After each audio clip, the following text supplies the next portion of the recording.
How are we getting on, folks? Um, Look at I haven't been on for the past week. For those who are following me on Facebook and everything else like that, you would understand why. For those who haven't, um, I suppose all you have to do is look down through breeding on a budget. You'll see that we bought a mare recently enough, the last 7 8 months. Called Cheerio Sweetie, lovely little pocket rocket, I used to call her. Unfortunately, look at she got colic, um, and it just got to the stage where we did all we could, but we couldn't save her. She had to be put down humanely, and I just took this week as a bit of time to myself and just time to get over such pain and such shock of it all and everything else like that. Um, Look at it, it is what it is, but I have to say, like the support that I've been shown from not just the racing community, but the general outside world itself is definitely very um what's the word I'm looking for now? Very compelling. Um, like I've been getting texts from Australia, America, Janet Vokes out in Wales. Janet obviously famous for breeding Dream Alliance. Um, there's been a few texts from Australia, South Africa.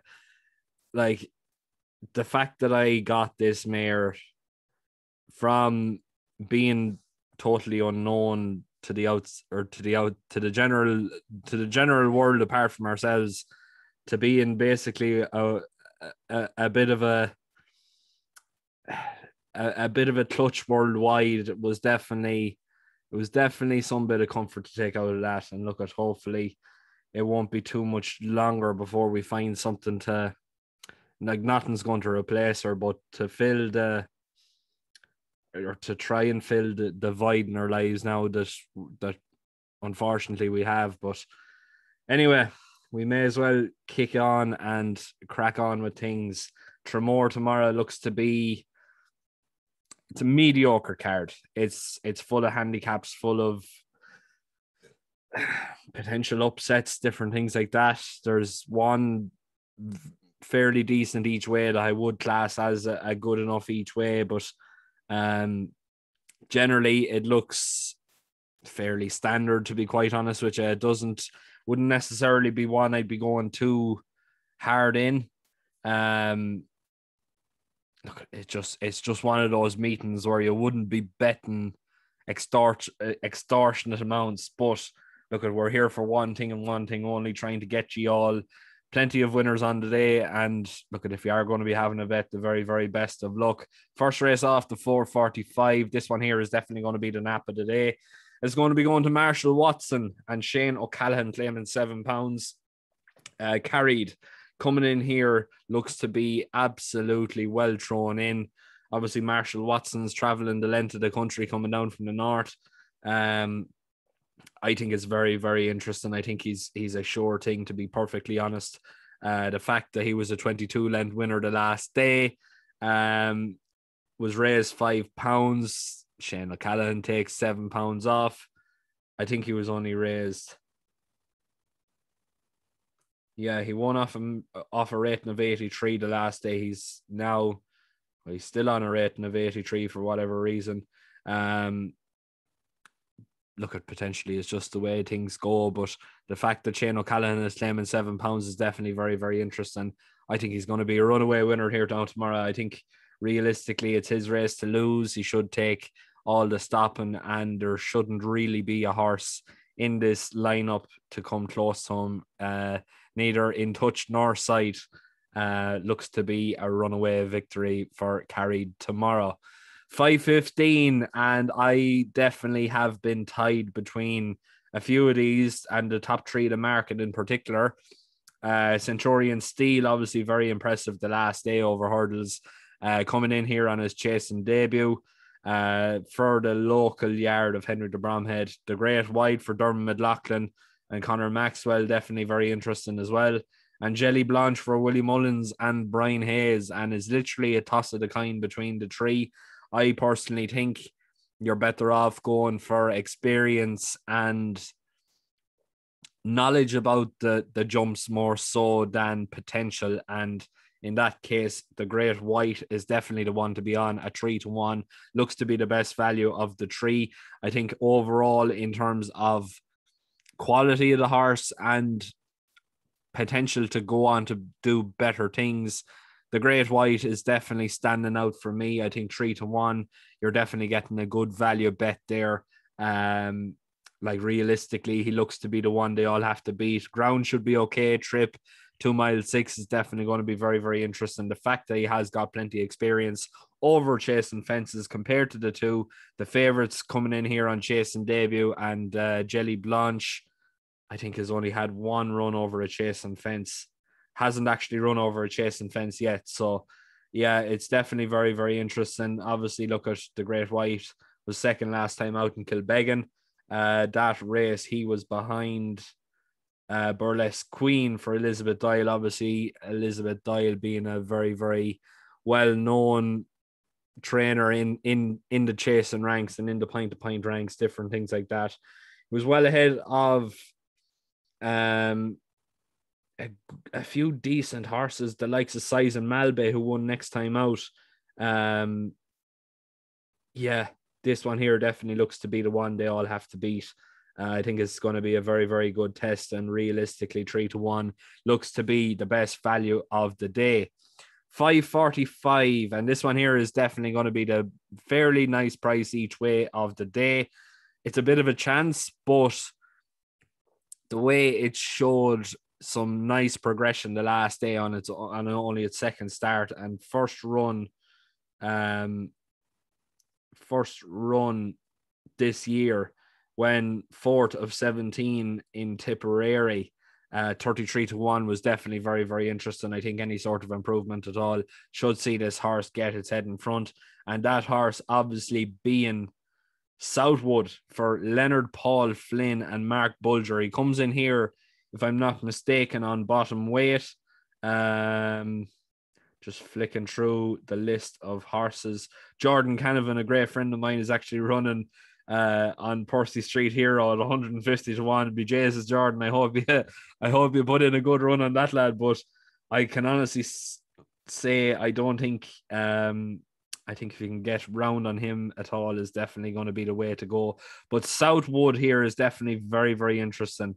I think potentially they could have a well thrown in horse. The fact that it is bottom weight looks to be the one they all have to beat. It's not necessarily the greatest the contest. Ramez, I think is the way you pronounce that horse.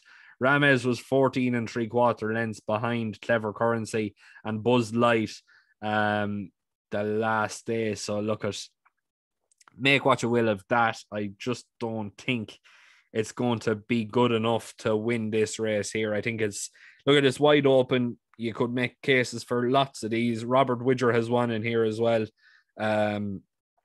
Indy Bell looks definitely very interesting. Coastal Soon for Pat Doyle.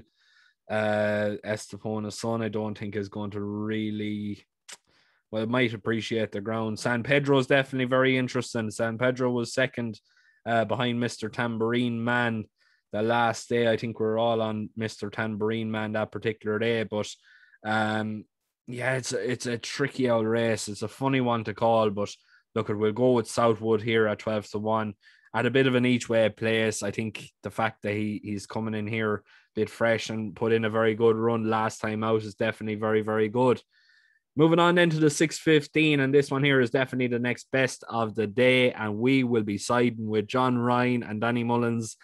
The magic duo here with Bonarch, currently priced at 9-2, is definitely the way to go here. I think realistically, when you look at the way this horse run the last day in Clonmel, it was very, very taken. She went from the front, loves to dictate the pace.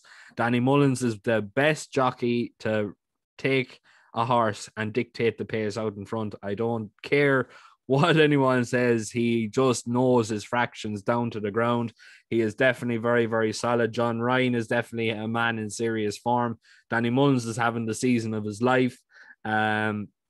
Realistically, I think they all have to beat it. I'm not totally convinced on More God.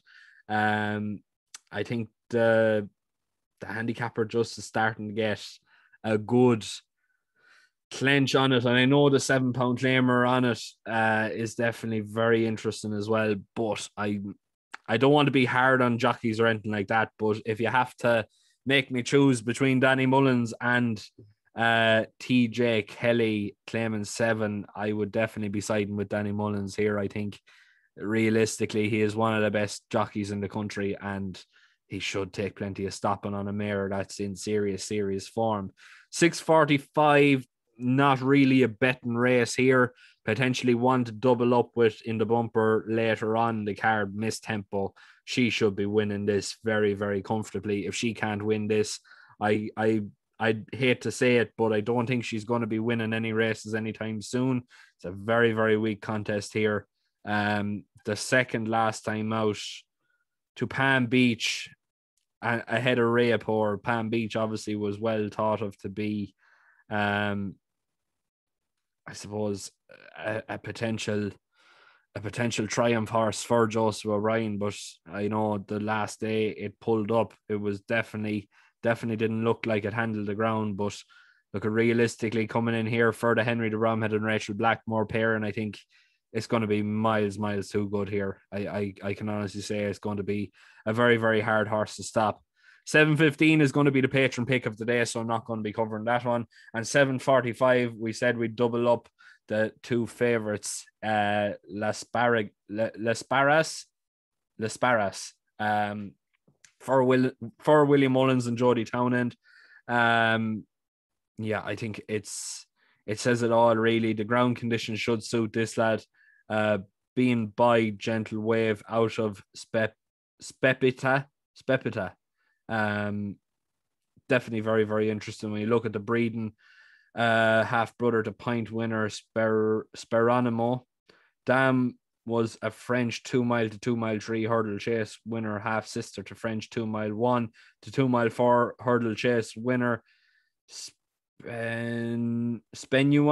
I think I might be butchering that name. And out of a 7 furlong winning half sister to 1 mile listed winner Scandinavian. So make of that what you will. I think the fact that it's a fairly weak enough bumper race, I think it's going to be a very, very hard horse to stop. Won fairly convincingly last November in Lochbrickland.